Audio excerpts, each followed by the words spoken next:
I would like to congratulate Institute of Strategic and International Studies, ISIS Malaysia, for the publication of From Mine to Magnet, positioning Malaysia as a robust player in the emerging global supply chain. The authors, Karim Qasim, Zayana Zakaria, and Fahad Nizam, have brought together various issues concerning the governance and development of the rare earth elements sector in Malaysia, including institutional design, industrial and technology strategies, and the questions of sustainability. In his foreword, Professor Datuk Faiz captured the essence of the challenge. If the 20th century was defined by oil and the geopolitics of energy, then this approach will be shaped by the geopolitics of critical minerals. Amid the emerging order, nations that combine industrial certainty, technological depth, and environmental integrity will lead. The IEA, International Energy Agency, calls our time as the age of electricity. The advent of AI and digitalization means more data centers are needed. Changing climate patterns means more cooling and heating will be required. And mobility is increasingly electrified through electric vehicles. All this require electricity. And all of these technologies require critical minerals in every part of it. And as we think about using renewable energies to power our grids, critical minerals are also needed. What we are experiencing is a major transition in energy in history. The world moved from coal to oil, and we are now moving from oil to something else, which most likely is electricity. As the paper pointed out, it is widely known, Malaysia is the world's second largest exporter of refined rare earth, but very far from the first. But we probably also have to acknowledge that leaving REEs to market forces alone without institutional coordination is not going to work.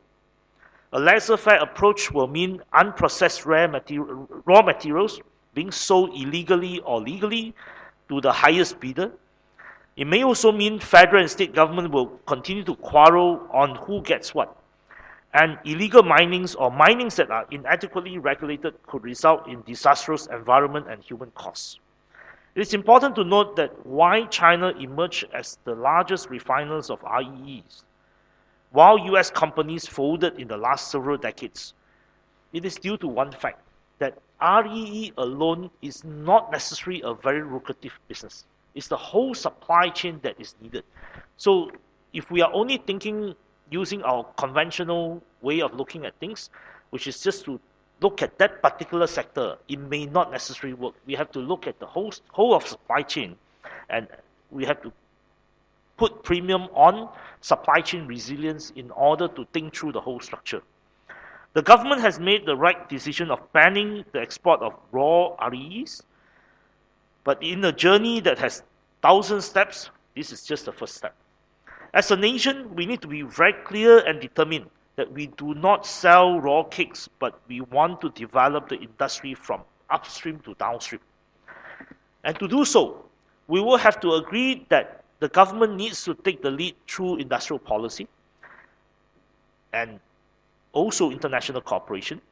And to be able to intervene effectively, the governments, whether federal or states, will have to first build the institutional capability and capacity to deal with the sector, including the regulatory capacity to ensure the sector is developed sustainably and fulfill all safety requirements.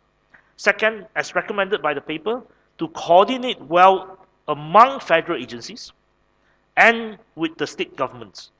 Third, make available the right sets of incentives and capital for industrialization of the sector to happen. Fourth, to always keep in mind the geopolitics and geoeconomics challenges on this frontier industry, and also to continue to emphasize on international cooperation. Doing more of the same won't yield different results. The Malaysian RE industries will have global consequences given its importance in the supply chain, and it may even make Malaysia a more important middle power. But we need to be a lot more organized. The federal government will have to address the silos within our system. The federal and state government will have to find new ways of making our federalism works. The 1957, 1963 constitutional framework gives natural resources to the state, but how to incentivize the state not to just look at the soil below, but actually get involved in industrialization will be the key. And also, the GLCs, the GLICs will have to be prepared to invest in the supply chain and whenever there is shortfall. In short, a paradigm shift is needed, and may I thank ISIS Malaysia again and thank the authors again for this excellent paper to help frame the conversation. Thank you.